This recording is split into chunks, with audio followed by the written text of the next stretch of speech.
प्यार करीले तो के ना अंदाज बा।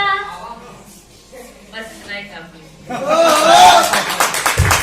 आप हमसे कितना प्यार करती हैं ये लोग जान ही नहीं पाएंगे, ये लोग नहीं जान पाएंगे।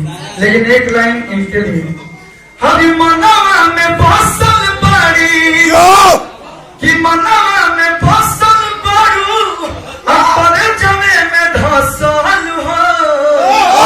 अरे बड़ा नीक लगेला, बड़ा नीक लगेला ए अक्षर तोहर हंसा, बड़ा नीक लगेला। अपना में तू ही बड़ू, सपना में तू ही, जिंदगी के सौ से कालपना में तू ही कह के कर जाबू क्रिया, तू ही कह के कर जाबू क्रिया हम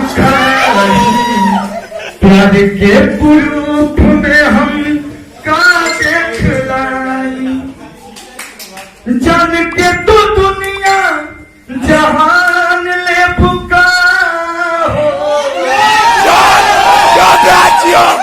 जान के तू दुनिया जहान ले भुका हो। बोला हमारे अक्षर परान इस फिल्म का नाम सुना है, काहे खिसी आई बारू जान ले बुका हो। बोला हमारे सोना परान ले बुका। और ये मेरे तरफ से मेरे दिल में गाना था, इसलिए मैंने आपको गाया। Thank you so much.